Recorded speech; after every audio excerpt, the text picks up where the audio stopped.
अस्सलामुअलैकुम। पेशे खिदमत है काला जादू नेक्स्ट एपिसोड। सामने ही हनुमान का बुत इस्तादा था। उसे देखता रहा। बेजान पत्थर जिसे इंसानी हाथों ने तराशा था, एक बेजरर सी शय। जहन न जाने क्या क्या सोचता रहा। तारीकियां गहरी होती गईं। हाथ को हाथ नहीं सुझाई दे रहा था। हनुमान के बुत का हैवला भी नहीं नजर आ रहा था। मेरा अंदाजा दुरुस्त निकला। अगर मुझे तलाश किया गया तो किसी ने इधर आने की हिम्मत नहीं की थी। वैसे भी लोग इस जगह से खौफजदा रहते थे। चुनाचे सुकून था। रात गुजरती रही। ना जाने क्या वक्त था। कई बार नींद के झोंके आए थे, लेकिन हर बार आंख खुल जाती। इस बार भी ऐसा ही हुआ था। आंखें पट से खुल गई थीं। चित लेटा हुआ था, इसलिए मंदिर की छत सामने थी और छत पर दो नन्ही नन्ही आंखें मुतहर्रिक थीं। पीली बदनुमा आंखें, शनासा आंखें आहिस्ता आहिस्ता जगह छोड़ रही थीं। मकड़ी, मेरे जहन में ख्याल उभरा। ऐसी मकड़ियां भोरिया चरण ही की फरजदादा होती थीं। काश यहाँ रोशनी होती, ऐसी कोई चीज़ होती जिसे रोशन करके मैं इस मकड़ी को देख सकता।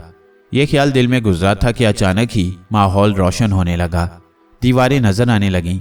हनुमान का बुत साफ नजर आने लगा। हर चीज़ इतनी नुमाया हो गई कि आम हालात में भी नहीं होती थी। लेकिन यह पता नहीं चल रहा था कि रोशनी कहाँ से आ रही है। मैंने छत की तरफ देखा। मकड़ी रोशनी होते ही तेज तेज चल पड़ी और फिर एक सुराख में घुसकर रूपोश हो गई। पीले रंग की मकड़ी थी। मैं उठकर बैठ गया। मकड़ी तो गायब हो गई थी, लेकिन रोशनी बदस्तूर थी। मुझे एहसास हुआ कि यह रोशनी मेरे दिल से फूटी है। मेरे दिल ने रोशनी तलब की। मेरे अतराफ मुनव्वर हो गए। ये अतिया इलाही था। ये करम नवाजी थी मेरी ज़ात पर। दिल सुरूर से भर गया। बड़े इनाम से नवाजा गया था मुझे, बड़े इनाम से। शुक्र नहीं अदा कर सकता था। कुछ रिक्कत सी तारी हो गई। आंखों से आंसू रवा हो गए। मंदिर से बाहर खुली जगह निकल आया। बाहर सुनसान खामोशी तारी थी। एक साफ सी जगह देखी और सजदा रेज हो गया। दिल शुक्रगुजार था और जिक्र इलाही ने सारी तन्हाइयां दूर कर दी थीं। किसी की आवाज़ कानों में उभरी, तुम तन्हा कहाँ हो, हम सब तो हैं तुम्हारे साथ। कभी खुद को तन्हा ना समझना। दूर दूर तक कोई ना था, लेकिन लग रहा था जैसे बहुत से लिबास सरसरा रहे हों। बड़ी तकवैयत मिली थी और इस एहसास ने बहुत खुशियां बख्शी थीं कि मेरी पजीराई हो रही है। क्या कम था ये सब कुछ? इतना बड़ा मर्तबा दे दिया गया था मुझ गुनाहगार को। दिल सरशार हो गया था और थोड़ी देर पहले जो कैफियत हो गई थी वो दूर हो गई। ना जाने कब तक उसी जगह सजदा रेज रहा। ये सजदा शुक्र था। यहाँ तक कि परिंदों के परों की फड़फड़ाहटें सुनाई देने लगीं। सुबह का आगाज हो गया था और फजर की नमाज का वक्त भी। नमाज पढ़ी इससे पहले कि बस्ती के लोग मुझे तलाश करते हुए इस तरफ निकल आए। मेरा यहाँ से निकल जाना ज़रूरी था। चुनाचे नमाज के फौरन बाद चल पड़ा और तेज़ रफ्तारी से उसी जानिब बढ़ता रहा जिधर रुख हो गया था। मंजिल के बारे में तो पहले भी कभी नहीं सोचा था। जानता था कि कोई मंजिल नहीं है। सफ़र करते करते न जाने कितना वक्त गुजर गया। न जाने कौन से रास्ते थे, न जाने किस सिमत रुख था। एक पतली सी पगडंडी के करीब पहुंचा तो सामने से एक बैलगाड़ी आती हुई नजर आई। कोई देहाती था जिसने पीछे सब्जियों का ढेर लाद रखा था। मुझे देखकर गाड़ी रोक ली और जोर से आवाज़ लगाई, अरे ओ भैया भैया रे, किधर जा रहे हो? उसको देखकर मुझे भी खुशी हुई। मैंने करीब पहुंचकर उस पर गौर किया और फिर कहा, बस भैया मुसाफिर हूँ, किसी बस्ती की तलाश में था। किसी बस्ती की क्यों? रास्ता भूल गया हूँ, मैंने जवाब दिया। परदनपुर तो नहीं जा रहे? कहाँ? मैंने सवाल किया। परदनपुर चले जाएंगे अगर तुम ले जाओ तो, मैंने मध्यम सी मुस्कुराहट के साथ कहा। लो, हम कौन सी अपनी खोपड़ी पर बिठा कर ले जाएंगे भैया, बैल घसीट लेंगे तुम्हें भी। आ जाओ, बैठ जाओ। बैलगाड़ी में उसके नज़दीक बैठ गया। खुश मिजाज सा नौजवान मालूम होता था। कहने लगा, कहाँ से आ रहे हो? कहाँ का रास्ता भूल गए थे? अल्लाह जाने कहाँ से आ रही हैं और कहाँ जा रही हैं। बस चल पड़े थे ऐसे ही। अरे घर वाली से लड़कर भागे हो या माँ बाप से नाराज होकर घर छोड़ा है? बस ऐसा ही समझ लो, अपनी तकदीर से नाराज होकर घर छोड़ दिया है, बल्कि तकदीर ने घर छीन लिया है। देखो भाई, हम ठहरे देहाती आदमी, हमारी खोपड़ियाँ है छोटी। खरी खरी साफ साफ बातें तो समझ में आ जाती हैं, बाकी बातें अपनी समझ में नहीं आती। लोग वैसे ही लल्लू कहते हैं। हालांकि नाम हमारा रशीद है। चूंकि बातें ज़रा कम समझ में आती हैं, इसलिए सारे के सारे लल्लू कहकर बुलाते हैं। तुम बुरा नहीं मानते इस बात का? अरे नहीं भैया, जो भी कहता है प्यार से कहता है, बुरा मानने की क्या बात है। तुम्हारा नाम क्या है? मसूद। मैंने जवाब दिया। ये जानकर खुशी हुई थी कि वो मुसलमान है। फिर मैंने उससे कहा, तुम पर्दनपुर में रहते हो? नहीं भैया, हम तो खैरी बस्ती के रहने वाले हैं। सब्जियां उगाते हैं और पर्दनपुर जाकर बेच आते हैं। लगे बंदे ग्राहक हैं अपने, खरा माल देते हैं, खरे पैसे लेते हैं। अब पर्दनपुर जाएंगे, उन लोगों को सब्जी देंगे, पैसे वसूल करेंगे और भैया घर का सौदा लेकर वापस चले जाएंगे। रात तक खेरी पहुंच जाएंगे। अच्छा, इज्जत से कमाई करते हो, ये इबादत है, मैंने कहा। और वो दोनों हाथ उठाकर बोला, बस भैया, अल्लाह का करम है, रोजी दे देता है। और सुनो, अगली ईद में हमारी शादी हो रही है। उसका नाम बशीरन है भैया, बड़ी नेक लड़की है। पता है, उसका बाप पिछले दिनों पाला लगने से माजूर हो गया है। बेचारा शरीफ आदमी है बख्शू भी। रोने लगता है मुझे देखकर, कहता है कि दिल में पता नहीं क्या क्या था बेटी के ब्याह के लिए, मगर अब क्या कर सकता है। मैंने कह दिया, भैया के लड़की दे दो कपड़ों में, अल्लाह का दिया सब कुछ है तेरे लल्लू के पास, इज्जत से रखेगा तेरी लौंडिया को। बस भैया, इंसान को इंसान से मोहब्बत होनी चाहिए। ये रुपया पैसा है क्या चीज़, आज किसी का कल किसी का। कैसे मरे हैं लोग इस पर। भैया अपनी तकदीर लेकर आएगी, 2 रोटी खाएगी, अल्लाह अल्लाह करेगी, हमारा भी घर बस जाएगा। क्यों, है कि नहीं? बिल्कुल बिल्कुल ठीक कहा तुमने रशीद भैया, मैंने जवाब दिया तो वो हंसने लगा। फिर कहने लगा, जब कोई हमें रशीद कहता है तो हम इधर उधर देखने लगते हैं, जैसे रशीद हमारा नाम ही ना हो। तुम भी लल्लू ही कहो, जैसी तुम्हारी मर्जी। पर्दनपुर में किसके पास जाओगे? बातें करने का शौकीन मालूम होता था, मुझे भी बुरा नहीं लग रहा था। मैंने कहा, किसी सराय में ठहरूंगा जाकर। अच्छा, कोई है नहीं वहाँ तुम्हारा? नहीं। कोई काम है वहाँ किसी से? हाँ, बस ऐसे ही। हमारी मानो तो वापस हमारे साथ खैरी चलो, थोड़े दिन हमारे मेहमान रहो, अच्छे आदमी मालूम होते हो, और भी यार दोस्त हैं वहाँ, हमारे साथ मज़ा आएगा तुम्हें। बहुत बहुत शुक्रिया रशीद भैया, लेकिन मुझे वहाँ से कहीं और भी जाना है। अच्छा, तुम्हारी मर्जी, उसने कहा और इसके बाद खामोश हो गया, जैसे उसके पास बातें करने के लिए कुछ ना रहा हो। लेकिन इतनी देर की खामोशी में उसने गालिबन यही सोचा था कि अब आगे क्या बातें करे, या हो सकता है कुछ सोच रहा हो। बहरहाल थोड़ी देर खामोश रहने के बाद वो फिर बोला, अरे हाँ, तुम्हारी शादी हो गई? नहीं। माँ बाप बहन भाई तो होंगे? हाँ, अल्लाह का शुक्र है, मैंने जवाब दिया। कुछ खाया पिया? अरे लो, असल बात तो भूल ही गए। अरे भैया, कुछ खाया पिया तुमने या नहीं? मैंने आहिस्ता से कहा। नहीं लल्लू, सुबह से कुछ नहीं खाया। लो, तो फिर कहा क्यों नहीं? अरे वाह भैया, अब ऐसा भी क्या कि आदमी भूखा हो और मुँह से कुछ ना बोले। उसने बैलगाड़ी रोकी, पीछे हाथ करके रोटी की एक पोटली सी उठाई, उसे खोला। 4 रोटियां पकी रखी थीं, साथ ही गुड़ की डलियां भी थीं। उसने 2 रोटियां मेरे सामने रख दी और 2 अपने सामने रख लीं। गुड़ भी आधा आधा तकसीम किया और मुस्कुराकर बोला, गरीब का खाजा तो यही है, चलो अल्लाह का नाम लेकर शुरू हो जाओ। मैंने बिस्मिल्लाह कहा और खाने में मसरूफ़ हो गया। मुसलमान के घर की पकी हुई रोटियां थीं, इसलिए कोई तकल्लुफ़ नहीं हुआ। हम दोनों ने खाना खाया। पानी का भी उसने बंदोबस्त कर रखा था। चुनाची पानी पीने के बाद ही उसने गाड़ी आगे बढ़ा दी। हरदनपुर अच्छा खासा बड़ा कस्बा था, बल्कि उसे छोटा मोटा शहर ही कहना दुरुस्त था। आबादी में दाखिल होने के बाद मैं उससे रुखसत हो गया। अल्लाह ने यहाँ तक पहुँचाने का जरिया पैदा कर दिया था और साथ ही साथ रिस्क से भी नवाजा था। लेकिन यहाँ इस इलाके में मेरी आमद का कोई अहम मकसद नहीं था।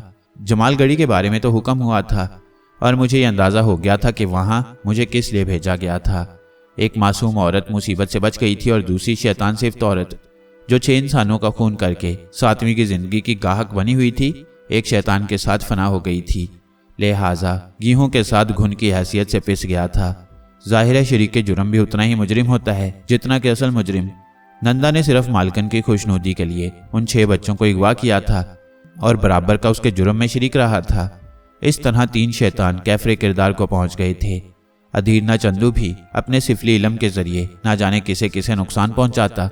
गंदे अलूम के ये माहिर जो गलाजतों के जरिए लोगों को नुकसान पहुंचाते हैं, इस रुए ज़मीन पर बदनुमा धब्बे हैं। शैतानी जंतर मंतर पढ़कर वो मासूम इंसानों को नुकसान पहुंचाते थे। चुनाचे उनकी सरकोबी ज़रूरी थी और इसके लिए ज़रूरी नहीं था कि मैं इशारों का इंतज़ार करूं। एक सिपाही का फ़र्ज़ होता है कि वो किसी भी जगह कानून चिकनी देखे तो अपना फ़र्ज़ पूरा करे। कानून उसे इख्तियार इसीलिए देता है, चुनाचे निगाह रखना ज़रूरी है।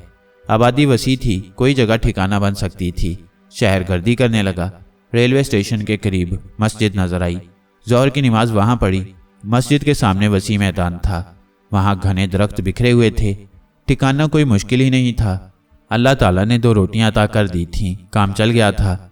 रात का खाना एक नान बाई की दुकान पर खाया। 1.5 रुपया खर्च हुआ था। इधर उधर देखा, 2 अफराद नजर आए जो शायद भिखारी थे और खाना खाना चाहते थे। पिछले कुछ पैसे पड़े हुए थे, उन्हें दे दिए और फरागत हो गई। मस्जिद की कुर्बत से उम्दा जगह और कौन सी हो सकती है। चुनाचे वहीं डेरा जमा लिया। रात हो गई। ईशा की नमाज से फारिग होकर आराम करने लेट गया और नींद आ गई। सुबह ही आंख खुली थी। दिन भर शहर का गश्त किया, शाम को रास्ता भूल गया। देर तक चकराता रहा लेकिन स्टेशन न पहुंच सका। किसी से पूछ लेना मुनासिब समझा। कुछ फासले से एक शख्स गुजर रहा था, लंबी दाढ़ी, मैले कुचैले लिबास में था। सुनो भाई, मैंने उसे पुकारा और वह रुक गया। मैं उसके करीब पहुंच गया। रेलवे स्टेशन जाना चाहता हूँ। तो मैं क्या करूँ? वो तुर्श लहजे में बोला। रास्ता भूल गया हूँ। तो यहाँ क्यों मर रहे हो? जी, मैंने हैरत से उसे देखा। यहाँ तुम्हारा कोई काम नहीं है, समझे? वो सामने रेलवे स्टेशन है, रेल में बैठो और सालम नगर चले जाओ। बाबा शाहजहां का उर्स हो रहा है। मेरी समझ में कुछ नहीं आया और मैं हैरत से उस शख्स को देखने लगा। उसने जेब में हाथ डालकर कुछ निकाला और फिर बंद मुट्ठी मेरी तरफ करते हुए बोला, टिकट के पैसे संभालो। आप कौन हैं? कोतवाल, समझे? जाओ अपना काम करो, ज्यादा बकबक नहीं करते। लो पैसे लो। उसने जबरदस्ती पैसे मेरी जेब में ठोंसे और तेज कदमों से आगे बढ़ गया। मैं हैरान नजरों से उसे जाते हुए देख रहा था। फिर जब वो निगाहों से ओझल हो गया था तो मैंने उसके अल्फाज पर गौर किया। यहाँ तुम्हारा कोई काम नहीं। इससे ज्यादा वाज़ेह अल्फाज और क्या होते? सालम नगर चले जाओ, वो सामने रेलवे स्टेशन है। मैंने चौंक कर उस सिमत देखा और शशता रह गया। रेलवे स्टेशन सामने नजर आ रहा था। माहौल ही बदल गया था। मैं दावे से कह सकता था कि ये वो जगह नहीं थी जहां मैं कुछ देर कबल खड़ा था और जहां से मैंने पहले स्टेशन का पता पूछा था। सोचना बेकार था, आगे कदम बढ़ा दिए। रेलवे स्टेशन पहुंच गया। सालम नगर के बारे में कुछ नहीं मालूम था। बुकिंग विंडो पर पहुंच गया। सालम नगर जाना है। मैं अंदर झांकते हुए कहा, जहां चंद लोग बैठे चाय पी रहे थे। खुदा हाफिज, एक ने कहा और दूसरे कह कहा मारकर हंस पड़े। रेल किस वक्त आएगी? जब अल्लाह की मर्जी होगी। टिकट मिल जाएगा? मैंने हैरत से पूछा। पैसे दोगे तो जरूर मिल जाएगा। वो शख्स मुसलसल मजाक कर रहा था। कितने पैसे होंगे? यार जान को ही आ गया तू तो। लतीफ़ा बीच में रह गया। 30 रुपये निकालो। मैंने जेब में हाथ डाला। 30 रुपये तो उसे दे दिए और उसने 26 रुपये का टिकट मेरे हवाले कर दिया। टिकट पर दर्जशुदा रकम देखकर मैंने आहिस्ता से कहा, इस पर 26 रुपये लिखी हैं। 4 रुपये टैक्स होता है, उसने कहा। मैंने ठंडी सांस लेकर खिड़की छोड़ दी। थोड़ी ही दूर पहुंचा था कि अचानक अंदर धमाका सुनाई दिया। पता नहीं क्या हुआ था। मैं आगे बढ़ाया। रेलवे स्टेशन पर बहुत कम लोग नजर आ रहे थे। मैं एक सतून के सहारे बैठ गया। अभी लाइन खाली पड़ी हुई थी। किसी से पूछ लूंगा रेल के बारे में। बैठे बैठे कोई 20 मिनट गुजरे होंगे कि एक आदमी तेजी से मेरे करीब आ गया। मैंने उसे गौर से देखकर पहचान लिया। ये वही रेलवे बुकिंग क्लर्क था। मेरे करीब आकर बैठ गया। मुआफ़ी चाहता हूँ, मुआफ़ कर देंगे? क्या हो गया भाई? बस मुझे माफ़ कर दें। मैंने आपसे बदतमीजी की थी, मुझे सज़ा मिल गई। आपने बद्दुआ दी होगी मुझे। खुदा न करे, इतनी सी बात पर किसी को बद्दुआ कैसे दी जा सकती है? मेरे दिल ने यही कहा। मैंने आपसे मजाक किया और आपसे 4 रुपये ज़्यादा ले लिए। ये देखिए मेरा हाथ जख्मी हो गया और दूसरी मुसीबत अलग गले पड़ गई। अरे ये क्या हो गया? मैंने उसके हाथ पर कसे हुए रुमाल को देखकर कहा, जो खून से सुरख हो रहा था। बस भाई साहब, एक रैक गिर पड़ा जो बिल्कुल ठीक रखा हुआ था। शीशे का कुछ सामान रखा हुआ था उस पर, वो भी टूट गया और शीशा मेरी कलाई पर लगा। अच्छा खासा खून बह गया। मेरे साथ बैठे हुए 3 आदमियों के भी अच्छी खासी चोट लगी है। हम सब के दिल में एक ही ख्याल आया, वो ये कि हम लोगों ने आपसे बिला वजह मजाक किया और मैंने 4 रुपये ज़्यादा ले लिए। मैं इंतहाई आजिज़ी से दरख्वास्त करता हूँ कि आप मुझे माफ़ कर दें और ये रहे आपके 4 रुपये। उसने 4 रुपये मेरी जानिब बढ़ा दिए। मैंने शर्मिंदा सी निगाहों के साथ उसे देखा और कहा, आपके चोट लगने का मुझे अफसोस है। अगर थोड़ी सी दिल आज़ारी हुई है तो उसके लिए मैं आपको मुआफ़ करता हूँ। बहुत बहुत शुक्रिया जनाब। मेरी तरफ से आप एक प्याली चाय ही पी लीजिए, मुझे खुशी होगी। नहीं भाई, चाय की हाजत नहीं है, मेरी खुशी के लिए। वो शायद बहुत ज़्यादा मुतासिर हो गया था। थोड़े फासले पर चाय बेचने वाले से उसने 2 प्याली चाय के लिए कहा। मैंने उससे पूछा, अब अगर एहसान ही करना चाहते हैं तो मुझे ये बता दीजिए कि सालम नगर के लिए रेल कितनी देर में आएगी? बस अब से तकरीबन पौने घंटे के बाद, अगर लेट ना हुई तो किधर से आएगी? मैंने सवाल किया और उसने इशारे से मुझे सिमत बता दी। इतनी देर में चाय आ गई थी। मेरे साथ बैठकर उसने चाय पी और उठता हुआ बोला, मेरे हक में दुआएं खैर कीजिए। आपने मुझे मुआफ़ तो कर दिया है। रेल ठीक पौने घंटे के बाद आ गई और मैं उसके एक डिब्बे में चढ़ गया। मुसाफिर ज़्यादातर सो रहे थे। एक मुसाफिर ने मुझे शीशी करके अपनी तरफ मुतवज्जा किया और जब मैंने उसकी तरफ देखा तो उसने मुझे हाथ से इशारा भी किया। रेल का डिब्बा भरा हुआ था। सोने वालों ने ज्यादातर जगह पर कब्जा कर लिया था। उस शख्स ने मुझे अपने करीब जगह देते हुए कहा, यहाँ बैठ जाओ। तुमने रेलवे बाबू से ये नहीं पूछा कि सालिम नगर का फासला कितना है और तुम किस वक्त वहां पहुंचोगे? मैंने हैरानी से उस शख्स को देखा। सूरज शक्ल मेरे लिए अजनबी थी। सादा सा चेहरा था। मैं शशदर खड़ा ही हुआ था कि वो बोला, बैठ जाओ, ये जगह तुम्हारे लिए महफूज रखी गई है। और हाँ सुनो, सुबह फजर की अजान जैसे ही सुनाई दे नीचे उतर जाना। वही सालम नगर का स्टेशन होगा। मस्जिद स्टेशन पर ही है, साफ नजर आ जाएगी। अच्छा, खुदा हाफिज। वह दरवाजे की जाने बढ़ा, फिर वहां से रुक कर पलटा और मेरी तरफ रुक करके कहने लगा, किसी से उसके बारे में पूछते नहीं हैं। हाँ, जो लोग तुमसे मुतारिफ होना चाहें उनकी बात और है, वरना उनकी पेशानी पर उस चमक को देख लिया करो जो उन्हें एजाज के तौर पर मिलती है। ये कहकर वो नीचे उतर गया और मैं एक अजीब सी कपकपी अपने वजूद में महसूस करने लगा। ये सारी रम्ज की बातें थीं। उस शख्स ने अपने आप को कोतवाल की हैसियत से मुतारिफ कराया था, जिसने मेरी रहनुमाई सालिम नगर की जानिब की थी और अब यहाँ भी मेरे लिए इंतजामात मौजूद थे। रेल एक झटके से आगे बढ़ गई। सीटियों की 2 आवाज़ों पर मैंने गौर नहीं किया था। मेरी निगाहें खिड़की से परे तारीकी में भटकने लगीं, लेकिन कोई और मुझे नजर नहीं आया। एक अजीब सा एहसास दिल में जा गुज़ीर था। आंखें बंद कर लीं और उन 2 रहनुमाओं के बारे में सोचता रहा। दिल को वही एहसास हुआ था जो उस वक्त मेरे दिल में आ बसा था जब मैं हनुमान मंदिर के बाहर वीरान जगह सरबसजूद था, यानी तन्हा ना होने का एहसास। हर जगह रहनुमाई हुई थी। दिल से दुआ निकली कि अल्लाह इन मोहब्बतों को बरकरार रखे। मैं तो लाचार हूँ, सरकशी का तसव्वुर भी नहीं कर सकता। सफ़र जारी रहा। सालम नगर के बारे में सोचता रहा, जहाँ बाबा शाहजहाँ का उर्स हो रहा था। मुझे वहाँ उर्स में शरीक होना था। रात का वक्त, खामोशी, बाहर दौड़ते अंधेरे। ख्यालात की रेल चलती रही। वो पीली मकड़ी याद आई जो मंदिर की छत में नजर आई थी। यकीनन भोरिया चरण की जासूस होगी। भोरिया चरण तवील अरसे से सामने नहीं आया था, लेकिन उसने मुझे नज़रअंदाज भी नहीं किया था। मुसलसल मेरी ताक में रहता था। हो सकता है उस मकड़ी के भेस में वही हो, और हो सकता है यहाँ किसी मकसद से आया हो। शुक्र था मैं मंदिर में सोया नहीं था, वरना उसे कामयाबी हासिल हो जाती। हर जगह मुझसे मोहतात रहता था। कमबख्त मेरा मुसलसल दुश्मन था, मगर उसकी वजह से क्या कुछ न छिन गया था। मेरा भरा पूरा घर, बहन भाई माँ बाप सब बर्बाद हो गए थे। सबके सब तबाह हो गए थे। तमाम शहराजा मुंतशिर हो गया था। दिल में फिर वही एहसासात उभर आए। आंखें तो आंसू बरसाने के लिए तैयार रहती थीं। दिल उलटने लगा। इस एहसास की मनादी थी, इसके लिए नहीं रोना था। मुंह पर थप्पड़ मारने लगा। खुद को समझाने लगा मुझे इससे बाज रहना है। दुआएं मांगने लगा, मदद मांगने लगा, और यूं लगा जैसे किसी ने सीने पर हाथ रख दिया हो। फिर ये मेहरबानी वसी हो गई। नींद आ गई थी। फिर बदन को झटका लगा। कानों में अजान की आवाज़ उभरी। पूरी तरह चौंक पड़ा। बदन को झटका रेल रुकने से लगा था। अजान की आवाज़ स्टेशन की मस्जिद से आ रही थी और मुझे यही जगह बताई गई थी। दीवानों की तरह दरवाजे की तरफ भागा और नीचे उतर गया। फौरन ही रेल की सीटी सुनाई दी। प्लेटफॉर्म पर कूदा ही था कि रेल चल पड़ी। अल्लाह ने मदद की थी। चंद लम्हे और सोकर गुजार देता तो सालम नगर ना उतर पाता। उस वक्त कुछ और सोचना मुमकिन नहीं था। मस्जिद के गुंबद नजर आ रहे थे। उन्हें देखता हुआ आगे बढ़ा और मस्जिद में दाखिल हो गया। वजू किया। नमाजी आने शुरू हो गए थे। नमाज फजर से फरागत हुई और बाहर निकलते हुए नमाजियों में से एक से पूछा, भाई ये सालम नगर है? बाबा है तो? वो हैरत से बोला, बहुत बहुत शुक्रिया। तुम्हें नहीं मालूम था? हाँ, मुसाफिर हूँ। कुछ देर कबल रेल से उतरा हूँ। कहाँ जा रहे थे? यहीं आया था। कौन से मोहल्ले जा रहे हो? मुझे बाबा शाहजहाँ के मज़ार पर जाना है। ओहो, उर्स में आए हो? हाँ, मेरा तांगा बाहर मौजूद है, चलोगे? ज़रूर चलूँगा। क्या मज़ार शरीफ दूर है? यहाँ से 5 कोस का फासला है। कितने पैसे लोगे? जो जी चाहे दे देना। फिर भी बता दो। 1.5 रुपया दे देना। वैसे पूरे तांगे के 4 रुपये होते हैं, मगर बाबा जी के मेहमान हो इसलिए 1.5 रुपया लूँगा। जेब में हाथ डाला। वही 4 रुपये थे जो बुकिंग क्लर्क ने वापस दिए थे। यानी आज का वजीफ़ा। बड़ा खरा हिसाब था। बेचारा बुकिंग क्लर्क मेरा वजीफ़ा कैसे रोक सकता था। होंठों पर मुस्कुराहट फैल गई। तांगे वाले के साथ बाहर निकल आया। तांगे में बैठकर मैंने पूछा, क्या नाम है तुम्हारा? नेमत खान। उसने घोड़े को टकटकाते हुए कहा और टांगा आगे बढ़ा दिया। बाबा शाहजहाँ के अकीदतमंद हो? कौन नहीं है भाई साहब, क्या हिंदू क्या मुसलमान।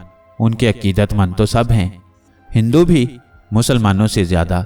बाबा जी सबके हैं। हिंदू पाक साफ होकर नंगे पांव मज़ार पर जाते हैं, चादरें चढ़ाते हैं, मन्नतें मांगते हैं और अल्लाह उनकी मुरादें भी पूरी कर देता है।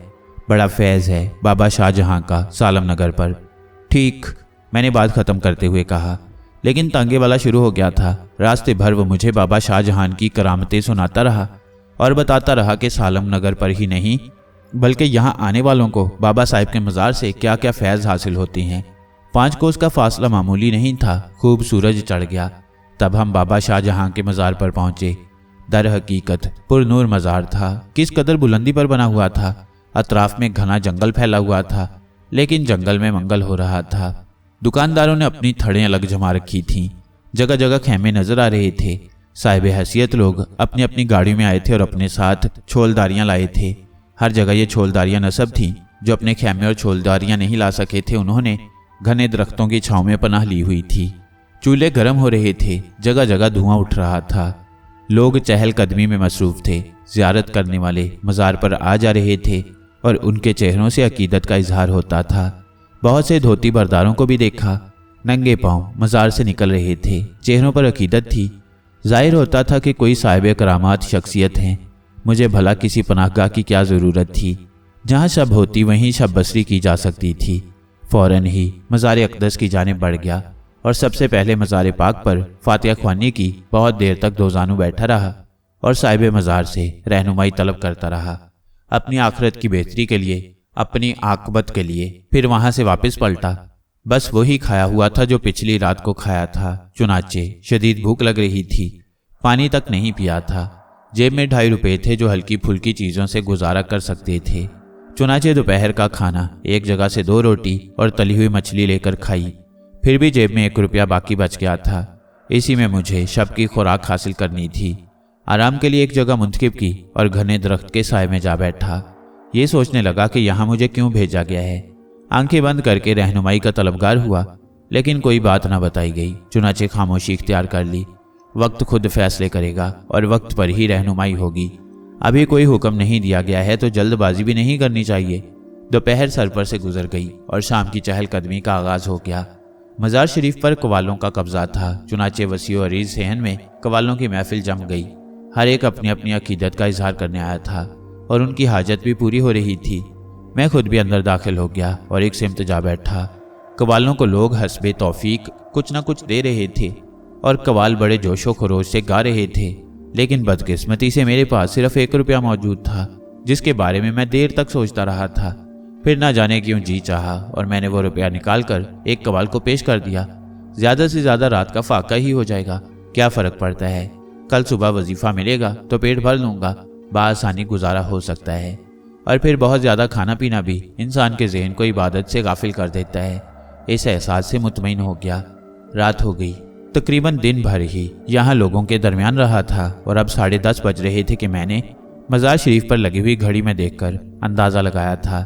चुनाचे सो जाने का फ़ैसला किया और सेहन मज़ार से बाहर निकल आया। चारों तरफ चहल पहल थी। सबके अपने अपने चिराग रोशन थे। मैं एक बेचिराग दरख्त के नीचे बैठ गया। यहीं थोड़ी सी जगह हाथ से साफ सुथरी की और बाजुओं का तकिया बनाकर दरख्त की एक उभरी हुई जड़ पर सर रखकर लेट गया। कुछ नहीं सोचना चाहता था। अपनी इस कैफियत पर काबू पाने का ख्वाहिशमंद था कि सोचों के जहन से निकाल सकूं। सोचें तो बड़ा उलझा देती हैं और इन सोचों में ना जाने क्या क्या तसव्वुरात शामिल हो जाती हैं जो जहन को प्रागंदा कर देते हैं। बचना चाहता था। दिमाग को उन आवाज़ों पर मरकूज कर दिया जो अंदर से आ रही थीं। कवाल गा रहे थे, तेरी खुदाई में होती है हर सहर की शाम, इलाही मेरी सहर की भी शाम हो जाए।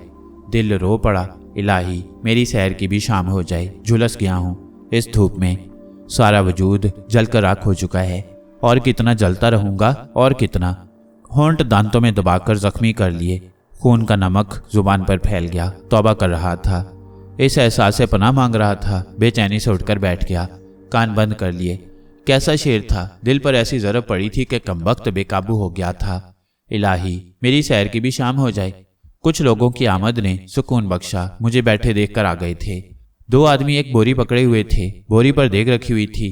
तीसरा आदमी देग से कुछ निकाल रहा था। लंगर के चावल हैं भाई मियाँ, कोई बर्तन है? नहीं, मैंने आवाज़ संभाल कर कहा। रकाबी दे दो, एक ने कहा और बोरी पर रखी एक प्लेट में मुझे मीठे चावल देकर वो लोग आगे बढ़ गए। बाबा शाहजहां का मेहमान था, भूखा कैसे सोने देते। शुक्र था कवाल इस शेर से आगे बढ़ गए थे। पेट भरा तो जहन बोझल हो गया। परेशानी से छुटकारा पाने की कोशिश करके सो गया। ना जाने कितनी देर हो गई थी मुझे सोते हुए कि अचानक आंख खुल गई। सीने पर एक जबरदस्त बोझ महसूस हुआ था। वैसे ज़्यादा होकर आंखें फाड़ दी। एक इंसानी जिस्म सीने पर सवार था। उसने मुझे अपनी रानों में दबोच रखा था। फिर आंखों में एक चमक सी लहराई और इसके साथ ही शाने के करीब सीने के गोश्त में बिजलियां उतर गईं। किसी तेज धार वाले खंजर ने शाने के करीब का गोश्त काट दिया था और शदीद तकलीफ के बायस हलक से एक दिलखराश चीख निकल गई। दिमाग नींद में डूबा हुआ था। होशो हवास कायम नहीं थे। हलक से आज़ाद होने वाली चीख तकलीफ की वजह से निकल गई थी। इसमें कोशिश शामिल नहीं थी क्योंकि कुछ समझ में नहीं आया था। अगर बगल में आग ना सुलग उठी होती तो शायद इसे ख्वाब ही समझता, लेकिन तकलीफ ने एक लम्हे में हवास जगा दिए। मेरे सीने पर सवार शख्स ने दोबारा खंजर बुलंद किया। वह पूरी तरह मुझ पर हावी था और यकीनन मैं उसका ये वार नहीं रोक सकता था। लेकिन उसी वक्त कुछ फासले से चीखें उभरी, हरे राम, खून, हत्या, खून हो गया। अरे दौड़ो पकड़ो, खूनी भाग ना जाए। राम जी, माथुर, धर्मा, दौड़ो पकड़ो। इन आवाज़ों ने मेरे सीने पर सवार दुश्मन को बौखला दिया और वह दूसरा वार नहीं कर सका। मैंने भी उसकी गिरफ्त से निकलने के लिए जिद्दोजहद शुरू कर दी थी। चुनाचे वो उछलकर खड़ा हो गया और फिर कलांचे भरता हुआ तारीकी में गुम हो गया। उसके सीने से उतरते ही मैंने उठने की कोशिश की। जख्म शदीद तकलीफ दे रहा था। मैंने उस पर हाथ रख दिया। खून बुरी तरह बह रहा था। पूरा हाथ चिपचिपा रहा था। जिस तरफ से चीखें उभरी थी वहां चहल पहल तो हो गई थी, मगर कोई आगे नहीं बढ़ा था। मुझ पर वार करने वाला अगर समझदारी से काम लेता तो दूसरा कामयाब वार करने में उसे कोई दिक्कत ना होती, क्योंकि चीखने वाले बहादुर अपनी जगह से आगे नहीं बढ़े थे। अलबत्ता किसी ने कई बार माचिस की तीलियां रोशन की और फिर पेट्रोमैक्स रोशन हो गया। उसके मेंटल ने चंद बार शोले उगले, फिर तेज रोशनी बिखेर दी। अरे हुंडा उठाओ, धत तुम्हारी जवानी की। हत्यारा भाग गया, कोई आगे नहीं बढ़ा। अरे अब तो उसे देखो सूरमाओ, मेरे पीछे पीछे तो आ जाओ। हैरे तुम्हारी। कोई किसी को लानत मलामत करने लगा। गैस का हंडा उठाया गया और चंद अफराद मेरी तरफ पड़ने लगे। ये खानदान मुझसे चंद गज के फासले पर एक छोलदारी में मुकीम था। यहाँ क्याम करते हुए मैंने कुछ लोगों को महसूस किया था, मगर उन पर गौर नहीं किया था। वह सब मेरे करीब आ गए। सबसे आगे धोती कुर्ते में मलबूस एक उधेड़ उम्र शख्स था। उसके पीछे 3-4 अफराद और थे, जिनमें से एक पेट्रोमैक्स उठाए हुए था। मैं भी हिम्मत करके उठ गया। अरे जिंदा है। अरे बच गया बेचारा। अरे कौन है बीरा तू, घाव लगा है क्या? हमदर्द इंसान ने पूछा। फिर हंडा उठाने वाले से कड़क कर बोला, तेरा सत्यानाश धर्मा, हंडे को धोती में क्यों ठोंसे ले रहा है? रोशनी तो आगे ला, देखने तो दे। पूत, घाव लगा है क्या तेरी? हाँ चाचा जी, बगल के पास कट गया है, मैंने जवाब दिया। हैं? हाँ, उठाओ रे इसे, मंडवे में ले चलो। अरे रुकमनी, और रुकमनी, जाग गई क्या बेटा? जरा अपनी डॉक्टरी संभाल ले। उठाओ रे, संभाल कर उठाओ, वो फिर ना आ जाए गंगा जी। हंडे वाले ने कपकपाती आवाज में कहा। लात देंगे तुम्हारी कमर पर, उछलकर मंडवे में जाकर गिरेगा। संभाल के राम जी, संभाल के माथुर। 2 अफराद ने मुझे सहारा देकर उठाया था और फिर छोलदारी की तरफ ले चले थे, जहां अंधेरे में कुछ और लोग नजर आ रहे थे। उधेड़ उम्र शख्स मुसलसल चीख रहा था, रुकमनी बेटा, जाग गई तू? रुकमनी, अरे ओ रुकमनी, जाग रही हूं ताऊ। कौन है, क्या हुआ? एक नुस्वानी आवाज सुनाई दी। अरे डॉक्टरी निकाल अपनी, घायल है बेचारा। कोई पापी हत्या कर रहा था इसकी, भगवान ने बचा लिया, मगर घाव लग गया है। चीखो मत ताऊ जी, दूसरे लोग भी आसपास मौजूद हैं, मजमा लग जाएगा, मेरे साथ चलने वाले एक शख्स ने कहा। इतनी देर में हम छोलदारी के पास पहुंच गए। अंदर ले चलो अंदर, उधेड़ उम्र शख्स ने कहा। चलो अंदर कदम बढ़ाओ, मुझे संभालने वाले ने कहा। मैं बादल नखवास था, उनके साथ छोलदारी में दाखिल हो गया। छोलदारी काफी वसी थी, उसमें जगह जगह गद्दे पड़े हुए थे। उन गद्दों पर ये लोग सो रहे होंगे, लेकिन अब कोई उन पर नहीं था। अलबत्ता सुकड़ी सिमटी चादरें पड़ी हुई थीं, तकिए रखे हुए थे। हंडे की रोशनी छोलदारी में फैल गई। उम्र सीधा शख्स ने कहा, बैठ जा पूत, बैठ जा। रुकमनी, रुकमनी री। अरे कहाँ है री तू? ये क्या हूँ तुम्हारे पीछे ताऊ, किसी लड़की ने जवाब दिया। अरे क्या कहा था मैंने, ऊंचा सुनने लगी है क्या? आप हटेंगे सामने से तो मैं कुछ देखूंगी ताऊ। लड़की बोली। अरे बिठाओ इसे, तू बैठ जा बेटा, क्या तेरे भी कान खराब हैं? अरे ये तुम नए लड़की लड़कों को क्या हो गया है? 20-20 बारी कोई बात कहो तो 21वीं बारी सुनते हो। अरे बैठ जा, गद्दा खराब हो जाएगा, खून बह रहा है मेरे बदन से। मैंने कहा, खून? एक और नुस्वानी आवाज उभरी। बैठ जा मेरे बेटे, बैठ जा। मेरी आवाज़ बैठी जा रही है, मोहम्मद शख्स ने कराते हुए कहा और मैं बैठ गया। लो, डूब गई लुटिया। दूसरी नुस्वानी आवाज़ फिर सुनाई दी। गैस लैंप करीब लाओ। धर्मा आगे आ जा, नीचे बैठ जा, रुक्मणी नामी लड़की ने कहा। वह फर्स्ट एड बॉक्स लेकर मेरे पास बैठ चुकी थी। धर्मा ने पेट्रोमैक्स करीब रख दिया और पीछे हट गया। ऊपर उठा रहे धर्मा, लड़की बोली और धर्मा की कपकपाती आवाज़ सुनाई दी। राम जी, तुम उठा लो, मुझसे खून नहीं देखा जाता। दूसरे आदमी ने पेट्रोमैक्स उठाकर करीब कर लिया और लड़की मेरा जख्म देखने लगी। फिर उसने फर्स्ट एड बॉक्स से बैंडेज का सामान निकाल लिया। मुकम्मल डॉक्टर मालूम होती थी। पहले उसने कोई लिक्विड मेरे जख्म पर और उसके आसपास स्प्रे किया। इसके बाद खून साफ करके कोई मरहम लगाया, फिर फुल बैंडेज करने लगी। इसके लिए मेरी कमीज उतार दी गई थी। खुद मोहम्मद आदमी हर काम में पेश था। बैंडेज हो गई तो मोहम्मद आदमी बोला, सुरैया, अरे सुरैया बेटी, दूध गर्म कर ले चंदो, एक गिलास गरम गरम दूध पिलाओ इसे, जान पकड़ेगा, बहुत खून बह गया। राम, मुझे बुलाया गंगा जी? राम जी ने कहा। अरे चुप बैठ, नहीं तो इतना खून निकल गया, तू लेट जा पूत, खून में भरा है पूरे का पूरा, गद्दा खराब हो जाएगा। अरे सुरैया, दूसरी दरी बिछा दे, औरत ने कहा। ओह, दूसरी दरी? तेरी आवाज़ फिर निकली तो मुझसे बुरा कोई ना होगा। मोहम्मद शख्स, जिसे गंगा जी कहकर पुकारा जा रहा था, बिगड़ कर बोला। फिर उसने सीने पर दबाव डालकर मुझे लिटा दिया। मैंने शर्मिंदा लहजे में कहा, आप लोगों को मेरी वजह से बड़ी तकलीफ हुई। सुबह उठकर 4 जूते मार देना हमारे मुंह पर और चले जाना, एहसान उतर जाएगा। मोहम्मद आदमी ने कहा। जी? मैं हैरानी से बोला। ताऊ जी, चुप रहने दे इन्हें, ज्यादा बोलना अच्छा नहीं होगा। आप दूध पी लें, फिर आप सो जाइए, सुबह तक बिल्कुल ठीक हो जाएंगे। हाँ। औरत की आवाज़ फिर उभरी, फिर बोली, गंगा जी गुर्राए। इतनी देर में दूध का गिलास आ गया और मुझे सहारा देकर उठाया गया। मुझ में हिचकिचाहट उभरी थी, लेकिन कुछ नहीं हो सकता था, दूध पीना पड़ा।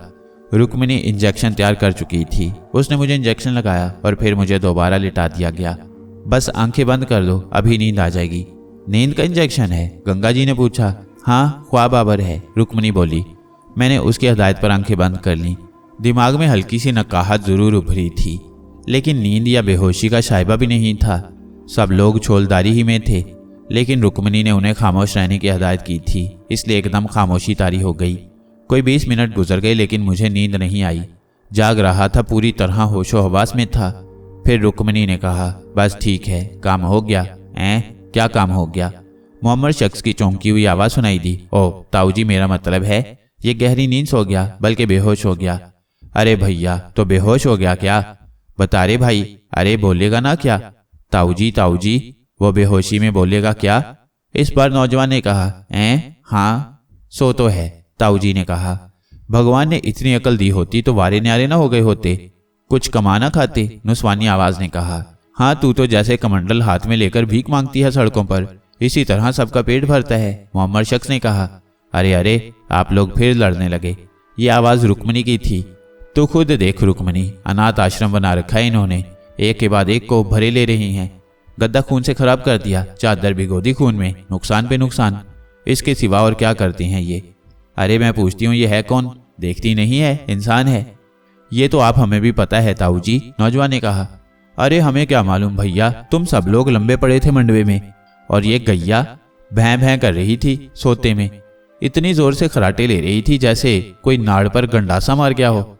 हमारी नींद उखड़ गई और हम बाहर निकल आए। अरे भैया, क्या देखा कि एक पापी खूनी चढ़ बैठा इस बेचारे छोरा पर।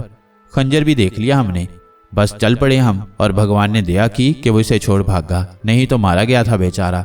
और तुम ससुर, गट्टी बैठ गई तुम्हारी, एक भी आगे बढ़कर ना दिया। अरे वाह जवानों, ये है तुम्हारी जवानी। जवानी देखनी थी तो हमारी देखते ससुर।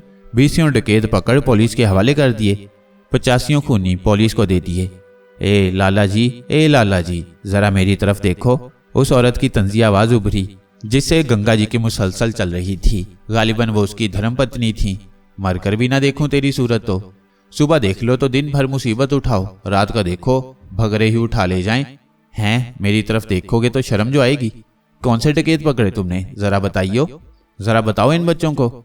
अछूत जाति की है तू, पक्की अछूत जाति की। एक बात पकड़ कर बैठ गई, 1000 बार बता चुके हैं बच्चों को।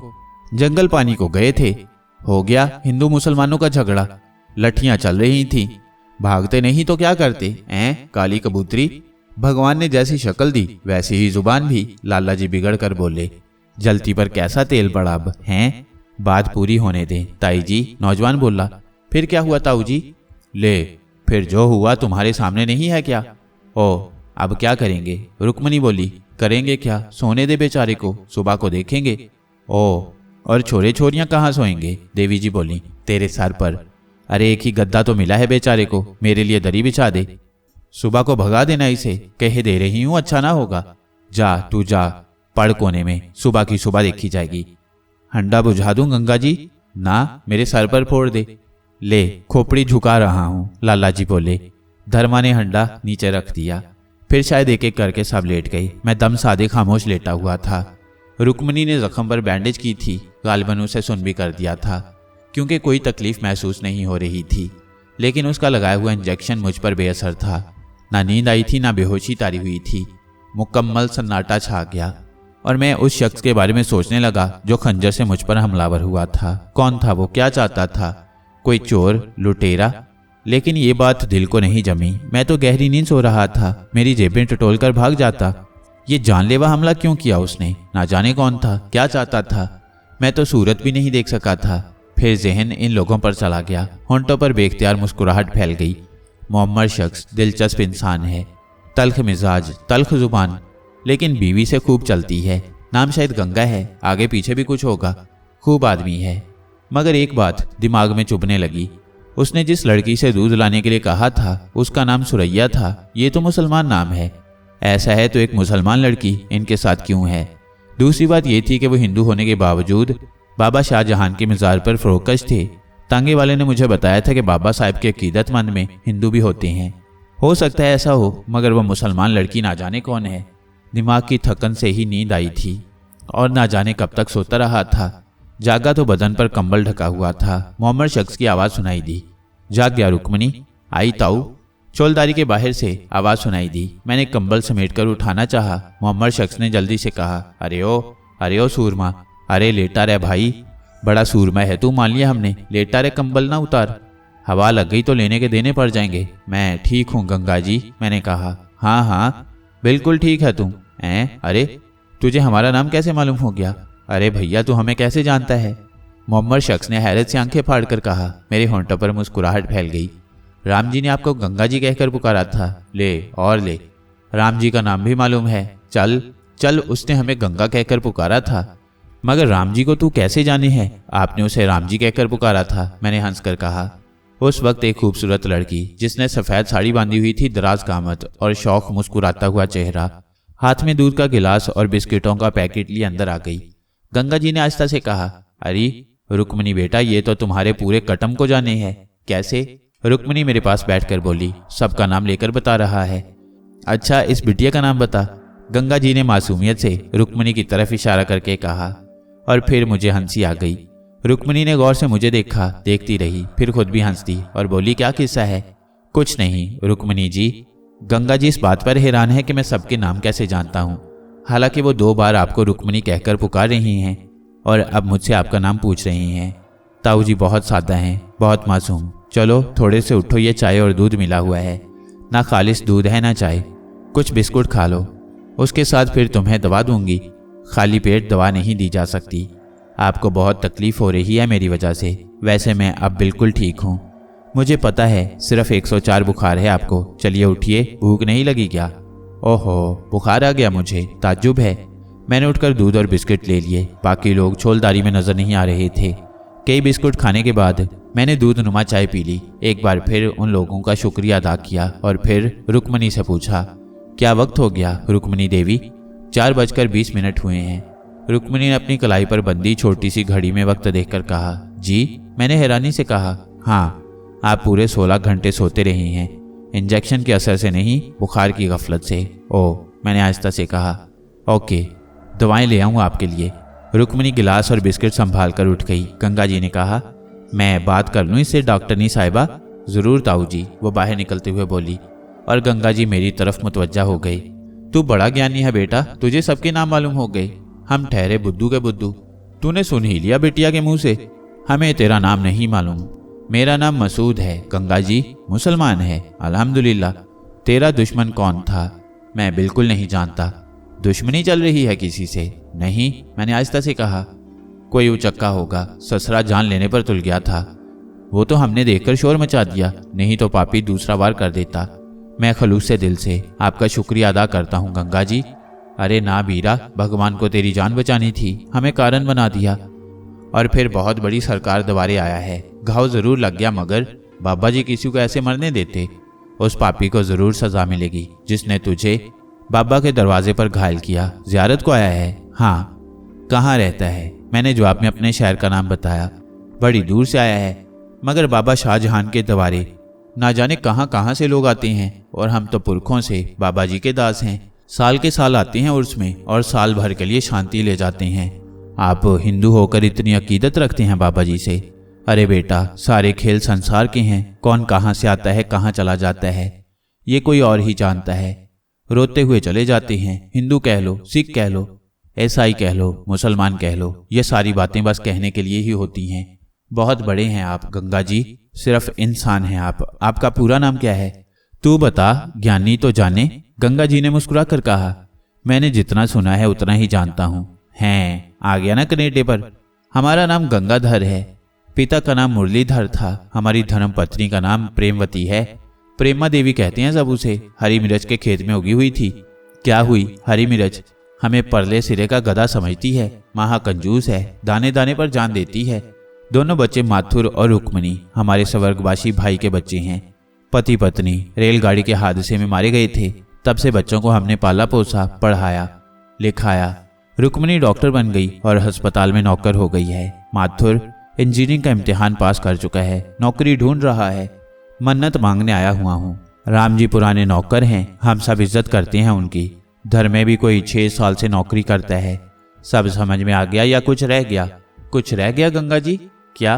गंगा जी गुर्रा कर बोले। आप कहाँ रहते हैं? हाँ, सच्ची मुच्ची रह गया। गंगा जी मुस्कुरा कर बोले। खौरजे के रहने वाले हैं हम लोग। और भी कुछ रह गया गंगा जी? वो क्या? सुरैया कौन है? मैंने पूछा और गंगाधर की आंखें फिर फट गईं। वो मुझे घूरने लगे, फिर बोले, बड़ा बकट लगे है भाई तू। अब कह दे कि सुरैया का नाम भी लिया था हमने। लिया था। मुझे बेख्तियार हंसी आ गई। रुक्मणी दोबारा अंदर दाखिल हुई थी, ठिठक कर रुकी, एक लम्हे मुझे देखा, फिर आगे आ गई। किस बात पर हंसा जा रहा है? नाम क्या है तुम्हारा? उसने दोबारा मेरे करीब बैठकर बोला। ये सुरैया को भी जानता है, रात को घायल हुआ था, सबके नाम सुन लिए थे इसने, और फिर तूने इसे बेहोश कर दिया, मगर फिर भी ये सुनता रहा। अब सुरैया के बारे में पूछ रहा है। गंगाधर जी ने मखसूस अंदाज में कहा। वाकई सुरैया का नाम कहाँ से सुन लिया तुमने? रुक्मणी बोली। रात को गंगा जी ने ये नाम लेकर दूध मंगवाया था। मैं बदस्तूर हंसता हुआ बोला और रुक्मणी भी हंस पड़ी। हाँ ताऊ जी, आपने दूध तो सुरैया से ही मंगवाया था। लो ये गोलियां खा लो, ये पानी पकड़ो। नाम नहीं बताया तुमने? मसूद, मैंने जवाब दिया और गोलियां उसके हाथ से ले ली। गोलियां मैदे में उतार कर मैंने पानी का गिलास वापस कर दिया, फिर कहा, गंगाधर जी अब मुझे इजाजत देंगे? काम पर जाना है? वो बोले। नहीं, लेकिन जाना तो है। अचार नहीं डालेंगे हम तुम्हारा, अच्छे हो जाओ तो चले जाना। कैसा बुरा समय आ गया है रुक्मणी, अगर हम मुसलमान होते तो ये यहाँ जरूर रुक जाता। सोच रहा होगा हमारे यहाँ खाए पिएगा तो धर्म भ्रष्ट हो जाएगा। अरे भाई, सुरैया है हमारे पास, तेरे धर्म की है, वही 2 रोटी पका देगी तेरे लिए, मत खाना हमारे हाथ का। सालन किसी मुसलमान की दुकान से मंगवा लेना, यहाँ क्या कमी है, इतनी जल्दी तो ना भाग। आप मुझे इतना गिरा हुआ ना समझें गंगा जी, आपकी मोहब्बत और एहसान का तो मैं सिला भी नहीं दे सकता, लेकिन मुझे एहसास है कि आप सबको मेरी वजह से तकलीफ हो रही है। अरे तो हमें हो रही है तकलीफ, तुझे तो नहीं हो रही। ताऊ जी, इनके कान बहुत लंबे हैं, सब कुछ सुन लिया है, तो ताई जी की बातें भी सुन ली होंगी। लेकिन मिस्टर मसूद, आपके अभी यहाँ से जाने का सवाल ही पैदा नहीं होता। आपका जख्म गहरा है, चलेंगे फिरेंगे तो खराब होने का अंदेशा है। खून बह जाने की वजह से आप कमज़ोर भी हो गई हैं, इसीलिए आपको बुखार चढ़ गया है। मैं आपकी डॉक्टर हूँ और अभी आपको कहीं जाने की इजाज़त नहीं दे सकती। हैं? अब बोल। गंगाधर खुश होकर बोले। ठीक है, आप सोच लें आपको कैसी परेशानी होगी। अगर आपके ख्याल में हमारी परेशानी सिर्फ ताई जी हैं तो हम आपसे दरख्वास्त करेंगे कि आप हमारी तरह उन्हें एंजॉय करें, बेहतर है। मैंने गहरी सांस लेकर कहा। सुन बिटिया। जी ताऊ जी। मज़ार शरीफ पर जाएगी क्या? आप बताइए। तू तो दिन में हो आई है, मैं चला जाऊं थोड़ी देर के लिए? ज़रूर चले जाएं ताऊ जी। ठीक है, तो इसे संभालो, सबके साथ ही वापस आऊँगा। ओके। क्या? गंगाधर जी आंखें निकाल कर बोले। और रुक्मिणी हंस पड़ी। फिर बोली, ठीक है ताऊ जी, आप जाइए। गंगाधर जी उठकर बाहर निकल गए थे। रुक्मिणी मेरी तरफ देखकर बोली, बड़े दिलचस्प हैं ताऊ जी, दिन रात बोलते रहते हैं, मगर मन के बड़े अच्छे और सच्चे हैं। जो जी में आया जुबान से निकाल बाहर किया, दिल में कुछ नहीं रह जाता। ऐसे लोग बुरे नहीं होते, यकीनन, मैंने एतराफ़ किया। इसके बाद रुक्मिणी ने भी मुझसे मेरे दुश्मन के बारे में वही सवालात किए जो गंगाधर जी ने किए थे। वो भी कोई फैसला नहीं कर सकी। किसी बात पर मुझे हंसी आई तो वो फिर चौंक कर मुझे देखने लगी। फिर बोली, एक बात कहूँ? जी ज़रूर कहिए। कम हंसा करो और अकेले में हंसा करो। समझा नहीं।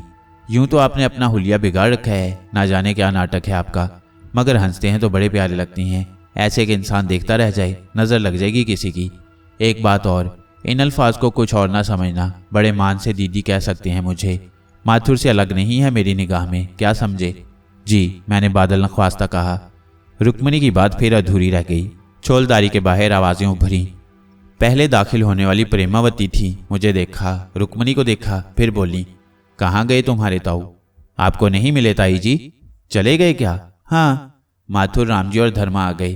प्रेमावती ने एक दूना आगे करते हुए कहा, प्रसाद ले लो। इसका बुखार कैसा है? कुछ कम है। आज भी यहीं रहेगा क्या? हाँ ताऊ जी यही कह रही हैं। रुक्मिणी शरारत से बोली, ठीक है धर्मा, रामजी इसका गद्दा कोने में करा दो और चलो खाने पीने का डोल बताओ। माथुर और रुक्मिणी ने हैरानी से एक दूसरे की शक्ल देखी। फिर रुक्मिणी बोली, आप ताऊ जी से बात कर लें ताई जी, आखिर नया मेहमान कब तक हमारे साथ रहेगा? और फिर हमारी तो कोई नातेदारी भी नहीं है इससे। अरे तो हम पर कौन सा बोझ है? जो भगवान देगा खा लेगा अपने भाग का। कैसा लोहे की तरह तपता रहा है बेचारा दिन भर। अरे सुरैया, अरे ये सुरैया कहाँ रह गई है? मेरी नज़रें दरवाजे की तरफ उठ गईं। उस किरदार को देखने का बड़ा शौक था। सुरैया अंदर आ गई। दुबली पतली जिसामत की, दराज कामत लड़की, उम्र कोई 20-21 साल, उलझे बाल लेकिन घटाओं की तरह उमड़ते हुए, बड़ी बड़ी इंतहाई हसीन आंखें खौफ में डूबी हुई, होंठों पर कुदरती गुलाब खिले हुए, ऐसे जाजिब नकोश कि दिल की हरकत बंद होने लगी। लेकिन मुजस्सम हसरत व यास, सारे जहान का कर्ब खुद में समेटे हुए, चाल में भटका भटकापन, सादा सी कमीज शलवार में मलबूस। सुरैया बिटिया, मेहमान के नीचे चादर बदल दे, सुबह को इसे धो डालियो। हरे राम हरे कृष्ण हरे राम। माथुर मुँह मुँह में गुनगुनाने लगा। सुरैया एक तरफ चली गई, मगर मैं गैर इख्तियारी तौर पर उसे देखता रहा। रुक्मिणी ने कहा, धर्मा एक बर्तन में पानी गर्म करके ले आओ, मैं बैंडेज तब्दील करूंगी। जी रुक्मिणी बिटिया।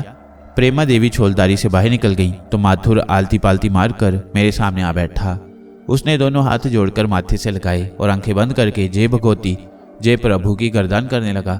माथुर भैया क्या कर रहे हो? ताई जी आ जाएंगी। अरे आने दो, प्रभु पिधारे हैं हमारी कुटिया में, ऐसे मेहमान पुरुष देखे ना सुने। अरे एक नज़र में प्रेमवती देवी की काया पलट दी इन्होंने। वो जो चूंटियों की एक चुटकी आटा न खिलावें, कह रही हैं कि भगवान देगा खा लेगा अपने भाग का। जय भगवती, जय शंकर, जय भगवती। माथुर पर शरारत सवार थी। सुरैया सूटकेस से नई चादर निकाल लाई। मुझे सहारा देने के लिए धर्मा और रामजी आगे बढ़े, लेकिन मैं खुद ही जल्दी से गद्दे से उठ खड़ा हुआ। रुक्मिणी जोर से चीखी, अरे अरे सूरमा जी, ज्यादा बहादुरी ना दिखाएं, जख्म खुल जाएगा, चक्कर आ जाएगा, गिर पड़ेंगे। न जख्म खुलेगा न चक्कर आएंगे, आप बिल्कुल फिक्र न करें रुक्मिणी जी। बिल्कुल ठीक कहा महाराज ने, जय भोलेनाथ। आप जो कहेंगे हम मानेंगे प्रभु। हमारी ताई जी ने आज जो कुछ आपके लिए कह दिया वो हमने जीवन भर उनके मुंह से नहीं सुना, आज पहली बार। धर्मा, अरे राम जी, काम हो गया अंदर का, अब बाहर भी आ जाओ। बाहर से प्रेमावती की आवाज़ सुनाई दी, जाओ जाओ, अंदर के काम हम कर लेंगे, रुक्मिणी ने कहा। सुरैया ने चादर बिछा दी। पुरानी चादर लेकर वह बाहर निकल गई। मैंने दोबारा उस पर नजर नहीं डाली, ये गुनाह था, लेकिन ना जाने क्या हो रहा था। ये चेहरा मेरी आंखों में बैठ गया था, एक एक नक्श अजबर हो गया था। रुक्मिणी ने माथुर को मेरा नाम बता दिया था, चुनाचे वो मुझे मसूद महाराज कहकर मुखातिब कर रहा था। बड़े हंसमुख लोग थे, काफ़ी हद तक मालूम हो गया था उनके बारे में। सुरैया के बारे में बाद में यही सोचा कि वो उनके यहाँ नौकरी करती होगी। इस ख्याल से दिल में इज्जत भी हो गई उन लोगों के लिए। अव्वल तो वो बाबा शाहजहां के इतने अकीदतमंद थे कि हर साल उर्स में आते थे। दोम, उन्होंने ये जानने के बावजूद कि मैं मुसलमान हूँ, मुझसे एतराज़ नहीं किया। और फिर कुशादा दिली की ये इंतहा कि एक मुसलमान लड़की को नौकर रखा हुआ था। गंगाधर महाराज आ गए, बिगड़ कर बोले, तुम लोगों ने इंतज़ार भी नहीं किया मेरा। जितना इंतजार करने को कहा था उतना कर लिया, क्या तुम्हारे लिए बैठे रहते वहां? प्रेमा देवी बोली। फेरे करने के लिए तो 5 साल बैठी रही थी, यहाँ घंटा भर भी इंतजार ना किया। अरे वही तो एक गलती हुई थी जो आज तक भुगत रही हूँ। तू भुगत रही है कि मैं? तुम क्या भुगत रहे हो? एक मेरे ही माता पिता भोले थे कि आंखें बंद कर ली, बाद में सबने कहा कि भाग फोड़ दिए बेटी के। किसी एक कहने वाले का नाम तो बता जरा। ताऊ जी, ताई जी, मेहमान का तो ख्याल करें, क्या सोचेगा वो अपने दिल में? रुक्मणी बोली। अरे सुरैया चंदो, मसूद जी तेरे धर्म के हैं बेटा, तू इनके लिए कुछ पका ले, इनकी मेहमानदारी तेरे सुपुर्द। रुक्मणी तू बता, क्या खिलाएगी अपनी मरीज को? प्रेमा देवी चौंक कर बोली। गंगाधर जी चौंक कर बोले। ताई जी दलिया मिल जाए या खिचड़ी, हल्की गिजा हो तो अच्छा है। दलिया तो है, लो इनके लिए बर्तन बाजार से मंगवा लो, नहीं तो देर हो जाएगी। प्रेमा देवी ने पल्लू से पैसे निकालकर धर्मा को दिए। जय भगवती, माथुर गर्दन पटकता हुआ बोला। गंगाधर जी बाहर सा मुंह खोले खड़े थे, फिर वाहिस्ता से बोले। रुक्मणी ये तेरी ताई है ना? रात हुई, सबने खाना खा लिया। सब मुझसे बातें कर चुके थे, लेकिन मैंने सुरैया को बिल्कुल खामोश पाया था। उसने किसी से एक बार भी बात नहीं की थी। हालांकि उन लोगों के अंदाज में उसके लिए मोहब्बत और अपनायत थी, लेकिन वो उदास, मलोल और खामोश थी। दूसरा और तीसरा दिन भी गुजर गया। ये सब बहुत अच्छे थे, बड़े सादालू और मोहब्बत करने वाले। मेरे साथ बेहतरीन सलूक किया उन्होंने, लेकिन सुरैया बहुत पुरस्कार थी और बेसकून। ना जाने क्यों मैंने उसे रातों को मुस्तरिब देखा था, मगर वो बोलती भी तो नहीं थी। कई बार मैंने बराह रास्त उसका नाम लेकर उसे काम कराए थे। वो बड़ी खुशदिली से मेरे काम कर देती थी। अब तक मैंने उसकी आवाज़ एक बार भी नहीं सुनी थी। रुक्मणी ने बैंडेज खोलकर मेरा जख्म देखा और खुश होकर फखरी अंदाज में बोली। देखें ताऊ जी, हमारी डॉक्टरी, 3 दिन में जख्म भर दिया हमने, कोई करके तो दिखा दे। ये तो हम मानते हैं रुक्मणी देवी। अब मैं बाहर जा सकता हूँ? रुक्मणी बहन, मैंने पूछा। कहाँ बाहर? मज़ार पर हूँ। आहिस्ता आहिस्ता जा सकते हो, अभी तेज़ चलना मना है। इसके अलावा भीड़ में उस जगह घुसना मना है जहाँ धक्कम पील का इम्कान हो। किसी तरह की भाग दौड़ की इजाज़त नहीं है, ख्याल रखूँगा। धर्मा या राम जी आपके साथ जाएंगे, मैं चला जाऊँगा, मुझसे ज़्यादा कौन ख्याल रखेगा? गंगाधर जी बोले। ये इजाज़त इसलिए दी गई है कि आपका दिल घबरा गया होगा, वरना अभी 2-4 दिन और इजाज़त न मिलती। रुक्मणी बोली। बेहद शुक्रिया, मैंने कहा। यह सच था, इन लोगों की वजह से मैंने उनके अहकामात मान लिए थे, वरना मैं तो ना जाने कैसे कैसे घाव खा चुका था। ये मामूली जख्म मेरे लिए क्या हैसियत रखता था, लेकिन ये सब कुछ ऐसा था कि मुझसे रूह गर्दानी नहीं की जा रही थी। गंगा राम जी के साथ बाहर निकल आया और मज़ार शरीफ की तरफ चल पड़ा। खूब चहल पहल थी, मेला सा लगा हुआ था, नए नए ज़ायरीन आ गए थे। मज़ार शरीफ के पास भी खूब रौनक थी। रुक्मणी ने एहतियात की हदायत की थी, लेकिन हकीकतन मुझे ना तो कमज़ोरी महसूस हो रही थी और ना ही ज़ख्म में तकलीफ़ थी। इत्मीनान से मज़ार के अहाते में पहुंच गया। आप अंदर जाते हैं गंगाधर जी? क्यों नहीं, शाहजहां बाबा के चरण छूने जाते हैं। मैं फातिहा पढ़ना चाहता हूँ। तो चलो तुम फातिहा पढ़ लेना, हम चरण छू लेंगे। जूते उतारे और अकीदत से मज़ार शरीफ के अहाते में पहुँच गए। बहुत से लोग मौजूद थे, फूल और चादरें चढ़ाई जा रही थीं। मर्द औरत बच्चे सभी मौजूद थे। मैं एक गोशे में जा खड़ा हुआ और आंखें बंद करके फातिहा ख्वानी करने लगा। कुछ देर बाद फरागत हुई तो मैंने गंगाधर की तलाश में इधर उधर नजरें दौड़ाईं। पहली ही नज़र ने चौंका दिया। कुछ फासले पर सुरैया नजर आई थी, तन्हा, सोगवार, दोनों हाथ बुलंद किए दुआ मांग रही थी। आंखों से आंसू बह रहे थे, सफ़ेद धारें उमड़ी आ रही थीं, रुखसार जलथल हो रहे थे। ऐसा करब सिमटा हुआ था उसके चेहरे पर कि देखने वाले का कलेजा हिल जाए। मैं पथरा गया, दिल जैसे बंद बंद हो गया, बदन में रेशा सा आ गया था। आगे बढ़ने की हिम्मत नहीं हुई, यहीं से उसे देखता रहा। अजीब सी कैफियत हो गई थी, दिल फड़फड़ा रहा था, ख्वाहिश हो रही थी कि आगे बढ़ूं और उसका सारा कर्ब खुद में समो लूं, उसे हर दुख से आज़ाद कर दूं, लेकिन एक कदम आगे न बढ़ा सका। तभी गंगाधर मेरे पास आ गया। दुआ पढ़ ली पूत? हैं? मैंने चौंक कर कहा। दुआ पढ़ ली? हाँ, मैंने खोए हुए अंदाज में कहा। रुकोगे यहाँ या चलोगे? गंगा जी वो मैंने इशारा किया और गंगाधर मेरे इशारे पर उस तरफ देखने लगे। सुरैया आंसू खुश्क कर रही थी, फिर वह पलटकर तेजी से चल पड़ी। सुरैया की कह रहे हो? हाँ, दुआ पढ़ने आई होगी, आती रहती है, कोई मनादी थोड़ी है उसे। आए चलें, मैंने थके थके लहजे में कहा। सुरैया कौन है गंगा जी? आपने मुझे सबके बारे में बता दिया, उसके बारे में कुछ नहीं बताया। वो आपके यहाँ नौकरी करती है। अरे राम राम, ना बीरा, वो तो हमारे लिए रुक्मणी जैसी है। कौन है वो? सच्ची बात यह है बीरा कि उसके बारे में किसी को कुछ मालूम ही नहीं। क्या मतलब? रुक्मिणी के अस्पताल में दाखिल थी, किसी पापी ने उसकी जुबान काट दी थी, उंगलियों के पोर भी काट दिए थे। रुक्मिणी के डॉक्टरों ने बताया कि वो लावारिस है, कोई खबरगिरी करने वाला नहीं है। उंगलियों के पोरों का तो इलाज हो गया मगर जुबान ठीक ना हो सकी। गूंगी है वो? मैंने बेख्तियार पूछा। तो और क्या, तुमने उसे बोलते सुना है कभी? फिर क्या हुआ? ठीक हो गई तो रुक्मिणी उसे साथ ले आई, अपने घर रख लिया हमने उसे। संसार में उसका कोई नहीं और अब तो वो घर की सी हो गई है। हमारी तरफ से कोई तकलीफ नहीं होती उसे, मगर क्या, बेचैन है, बेसुकून है, ना हंसती है ना मुस्कुराती है। हालांकि सारे छोरे उसे हंसाने की कोशिश करते हैं, ऐसे मौक़ों पर वो हंसने की बजाय रो पड़ती है। कोई गहरा घाव है मन में। आखिर किसी ना किसी ने तो उसके साथ यह सलूक किया होगा। रातों को जागती रहती है, कभी कहीं बैठे बैठे तारीकियों को घूरती रहती है, कभी रात रात भर नमाज पढ़ती रहती है, घंटों सजदे में पड़ी रहती है। गंगा राम जी बता रहे थे और मेरे बदन में सर्द लहरें दौड़ रही थीं। आज इंकशाफ हुआ था कि वो गूंगी है। कौन है वो? क्या कहानी है उसकी? क्या मुझे इल्म नहीं हो सकता? अचानक ख्याल आया और मैंने कहा, उनका नाम कैसे मालूम हुआ आपको? उसके पास एक रुमाल था जिसके कोने पर तारकशी से उसका नाम कड़ा हुआ था।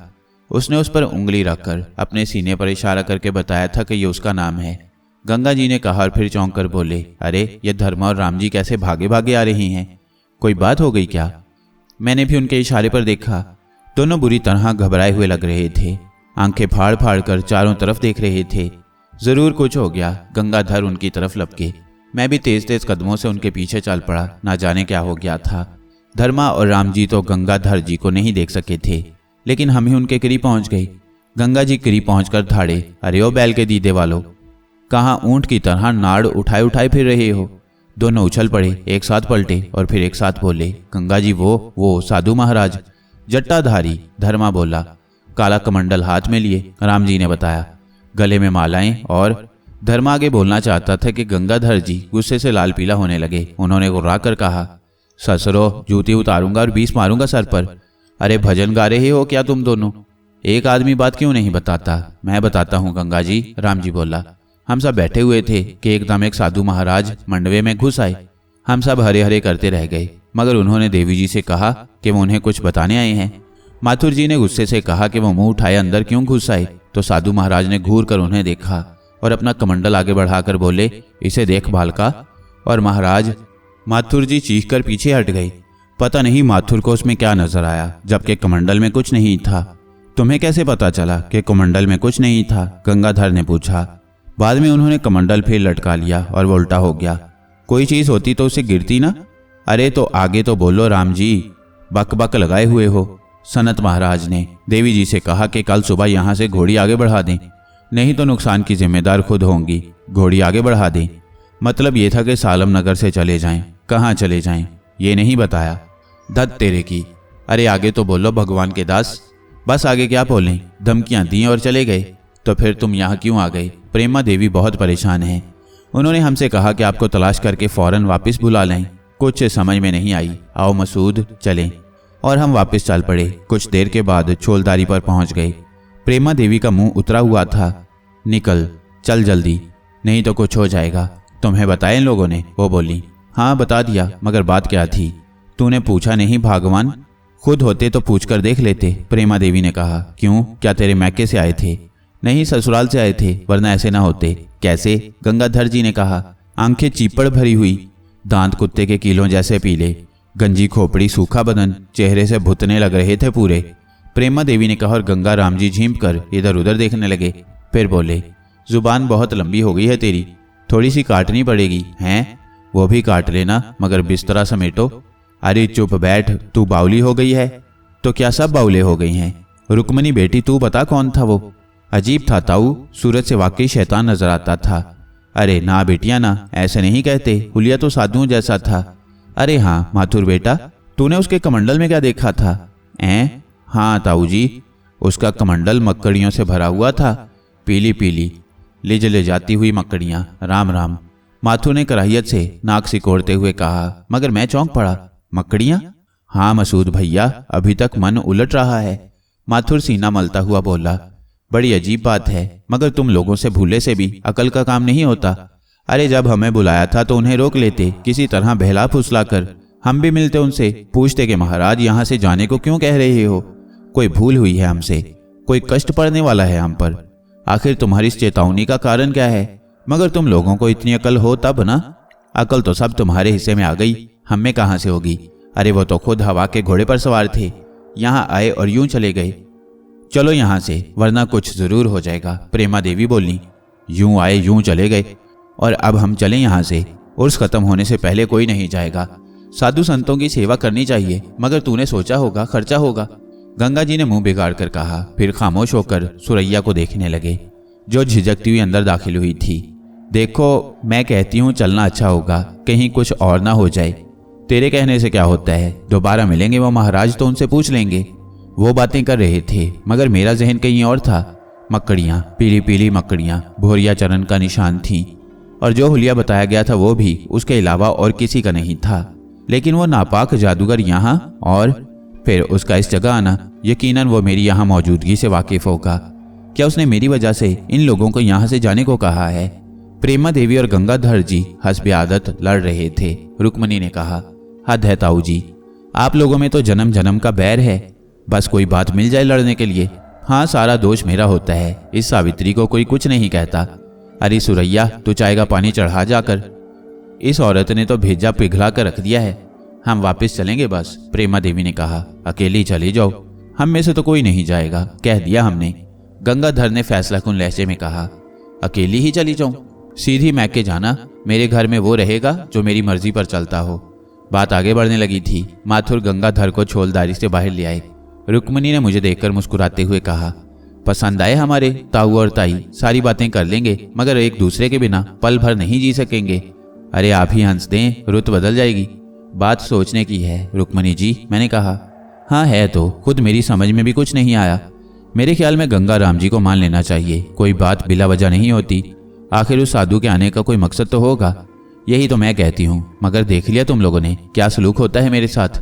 प्रेमा देवी बसोरते हुए बोली, आप चिंता न करें, हम ताऊ जी को समझाएंगे। अरे जिसे भगवान न समझा सका उसे कौन समझाएगा, प्रेमा देवी ने बदस्तूर बसोरते हुए कहा। इतनी देर में सुरैया चाय लेकर आ गई। मेरी निगाहें बेख्तियार उसके चेहरे की तरफ उठ गईं। वो मेरे सामने ट्रे लेकर आ गई जिसमें 3 प्याले रखे हुए थे। मुझसे निगाहें मिली तो वो कपकपा सी गई, जिसका एहसास प्यालियों से चाय छलकने से हुआ था। मैंने अपना प्याला उठा लिया। सुरैया ने प्रेमा देवी और रुक्मणी को चाय दी और किसी कदर लड़खड़ाती हुई बाहर निकल आई। मैं बाहर जाऊं रुक्मणी जी? हाँ जरूर, मैं भी आ रही हूँ, रुक्मणी ने कहा और मैं प्याला संभाले हुए बाहर निकल आया। कुछ फासले पर माथुर, धर्मा और राम जी गंगाधर के साथ बैठे हुए थे।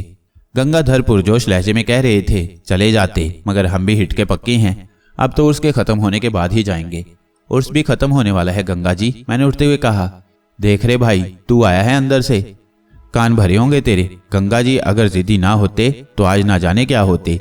अब तो उर्स खत्म होने के बाद ही जाएंगे, कोई भेज के तो देख ले हमें। इसके बाद कुछ कहने की गुंजाइश नहीं रही। प्रेमावती ने भी सारी कोशिशें कर डाली, मगर गंगाधर टस से मस ना हुए, सब हार गए। रात हो गई, खाना वगैरह खाया गया। माथुर और रुक्मणी खूब शरारतें करते थे। वो शरारतें करते रहे, प्रेमा देवी को गंगाधर से लड़ाते रहे, मैं भी हंस रहा था। खाने वगैरह से फरागत हासिल करके देर तक बातें हुई। मकड़ियों वाले साधु के बारे में क्या साराइयां हो रही थीं।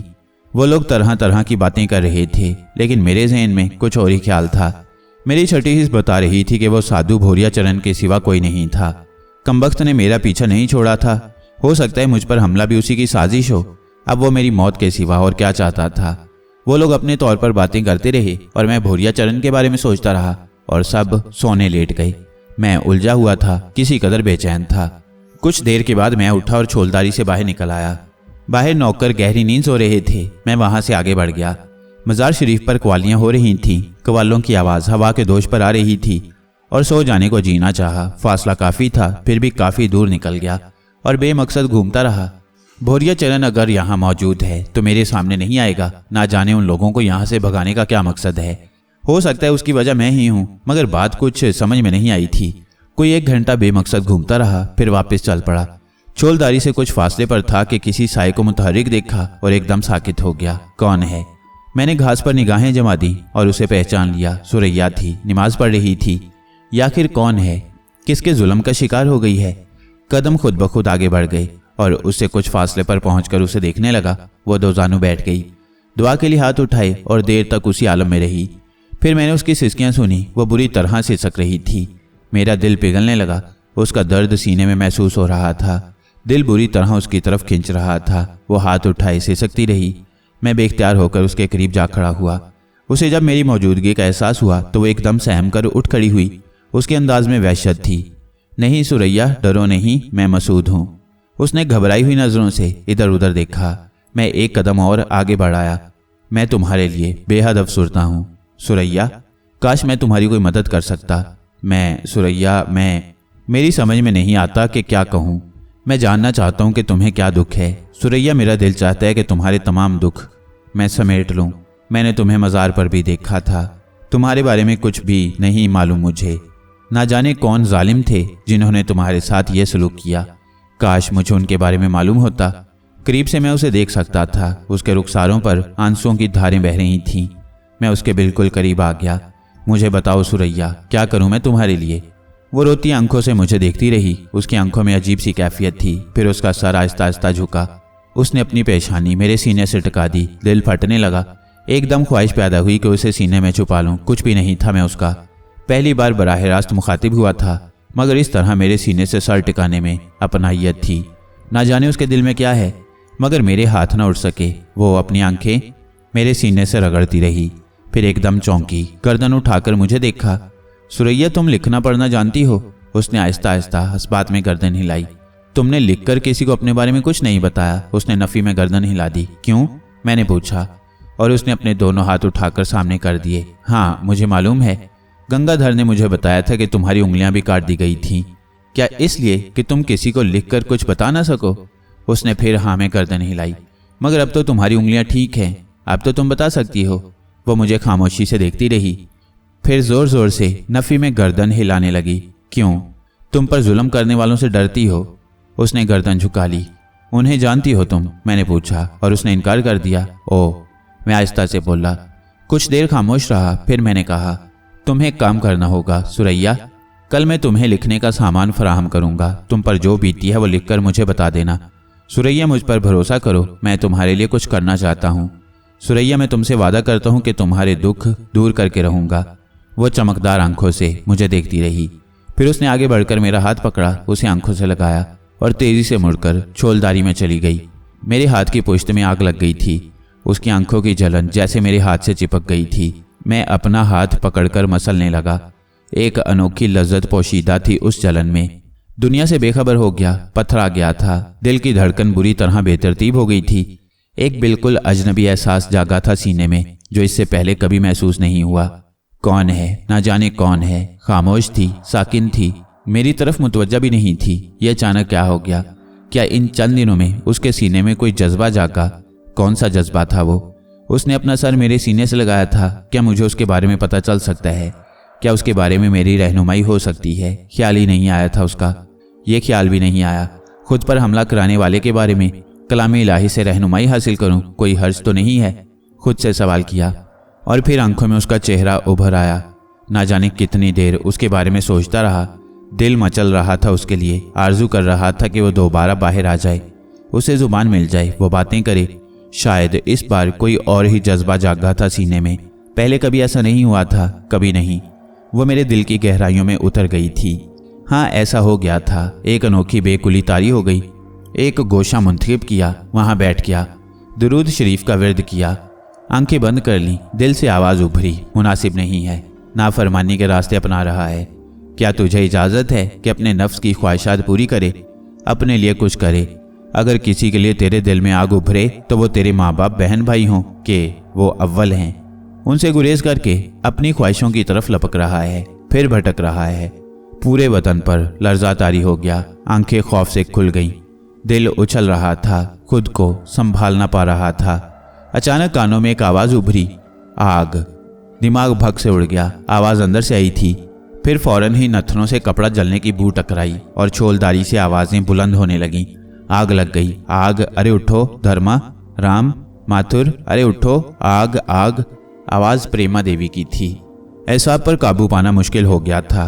एक तरफ दिल में उभरने वाली आवाज़, दूसरी तरफ प्रेमा देवी की आवाज़ें। अजीब एसाब शिकन माहौल पैदा हो गया था। अंदर मध्यम लैंप हमेशा जलता रहता था। उस वक्त भी रोशनी थी। धर्मा और राम जी बदहवास होकर अंदर भागे। मैं भी खुद को किसी न किसी तरह संभाल कर अंदर दाखिल हो गया। अजीब मंजर था। आग का एक शोला भी नहीं था, लेकिन आग लगी हुई थी, बिल्कुल ऐसे जैसे जली हुई माचिस की तीली सुलगती है। ये आग हर तरफ थी। गद्दे जल रहे थे, सूटकेस पिघल रहे थे, बदबू फैल रही थी, लेकिन शोला न था। सब दहशत से आंखें फाड़े ये आग देख रहे थे और किसी की समझ में कुछ नहीं आ रहा था। बुझाओ, अरे बुझाओ, हाय सब जल गया, अरे सब जल गया, प्रेमा देवी चीखी। तूने आवाज़ बंद ना की तो तेरी मुंडिया पकड़कर इसी सूटकेस पर रख दूंगा। आसपास के लोगों को जमा करेगी क्या? अरे कर लो जुल्म, जितना मन चाहे कर लो। हाय सब जल गया, अरे आग तो बुझा दो। सब खड़े देख रहे हो। सबको जैसे होश आ गया। राम जी, माथुर और धर्मा पानी लेने दौड़े और फिर हर चीज पर पानी उंडेल दिया गया। आग बुझ गई, मगर सचमुच सब तबाह हो गया था। गद्दे जल गए, सूटकेसों में रखे कपड़े जल गए, सिर्फ छोलदारी बच गई थी। प्रेमा देवी रोने लगी। देखा नतीजा जिद का, देख लिया, ना जाओ, जमे रहो यहाँ, जल मरो सबके सब, भस्म हो जाओ, मेरा क्या है। अरे ऐसी आग देखी ना सुनी। देखो, ये देखो, हर चीज जल गई। अरे अब भी सोचोगे क्या? अब भी सोचोगे? अरे राम जी, धर्म, अरे चल भैया, मैके में पहुंचा दे मुझे।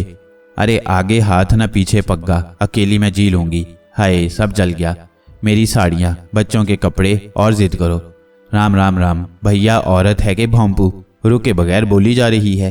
क्या दुश्मनी है आखिर साधु महाराज से हमारी? अरे कोई कारण तो बताए, ऐसे ही चल पड़े। गंगा जी बोले, ज्ञानी महाराज, ए ज्ञानी महाराज, तुम पूछते रहो दुश्मनी दोस्ती, चलो रे बच्चों चलो, सबको मरवा देंगे। तू कुतरनी को लगाम देगी कि नहीं? तुम भी तो कुछ बोलो रे, मगर ये बोलने दे तब ना।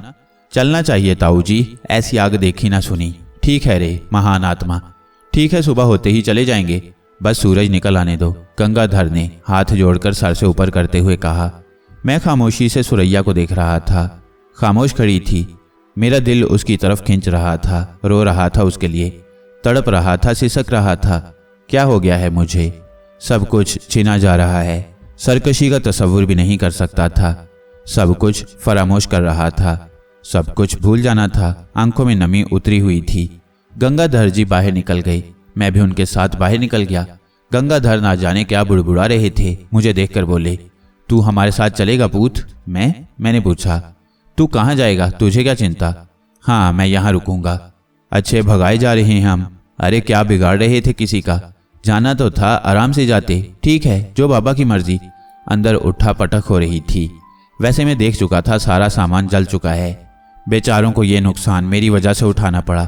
तुम खौरजे आओगे मसूद? आओ तो हमारे पास जरूर आना। गंगाधर ने ना जाने क्या कहा। मैं कुछ नहीं समझ पा रहा था, बस सोच रहा था कि यहाँ रुकने से क्या फायदा। जाना है तो इंतजार कैसा, अभी चला जाए, बेकार है रुकना, कुछ नहीं है। ये दुनिया मेरे लिए नहीं है। सब कुछ छिन गया है मुझसे, सब कुछ छिन गया है, बेकार है, सब बेकार है। वहीं से पलटा और आगे बढ़ गया। गंगाधर सोच भी नहीं सकते थे कि मैं इस तरह चल पड़ूंगा। वो यही समझे होंगे कि कहीं आसपास जा रहा हूँ, वापस जाऊंगा, लेकिन मैं चलता रहा। बहुत दूर निकल आया, इतना दूर के कोई तलाश ना कर सके। मज़ार के अकब में पहुंच गया। उस तरफ कभी नहीं आया था। एक गोशे में पनाह ली। यहाँ भी डेरे जमे हुए थे, खलकत हर जगह मौजूद थी। एक जगह जमीन पर लेट गया। रोने को जी चाह रहा था, बिलक बिलक कर रोता गया। सुरैया याद आ रही थी। सीने पर उसके सर का लम्स, हाथ पर उसकी आंखों का लम्स जिंदा था। बेकुली साथ नहीं छोड़ रही थी। उठा, आंसू से वजू कर चुका था, नमाज पढ़ने खड़ा हो गया और फिर सारी रात पढ़ता गया। सूरज निकल आया, धूप निकल आई, दोपहर हो गई। अपनी जगह बैठा रहा।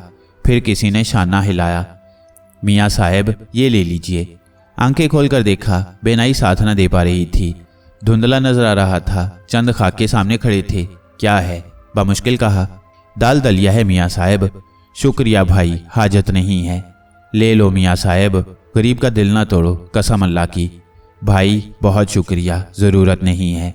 नहीं मियाँ साहब, रात से इसी तरह बैठे हो, हिले भी नहीं हो अपनी जगह से।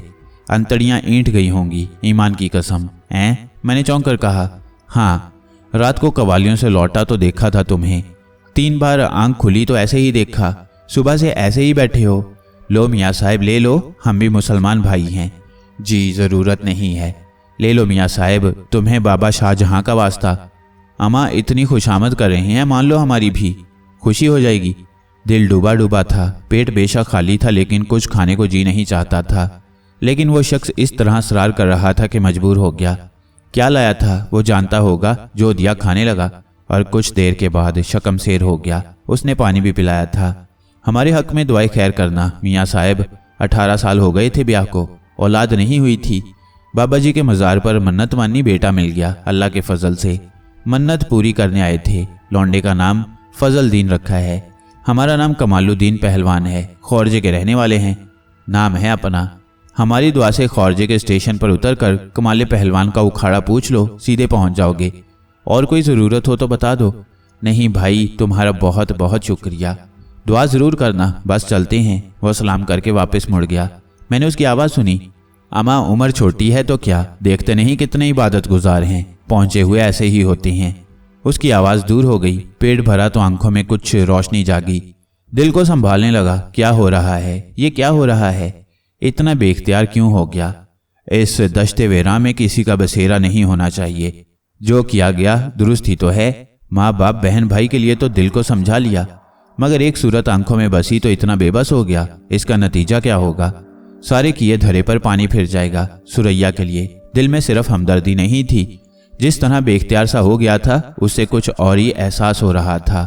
कराहता हुआ अपनी जगह से उठ गया और मज़ार शरीफ की तरफ चल पड़ा। बाबा साहब के कदमों में ही सुकून मिल सकता था। चलता रहा, सोचता रहा।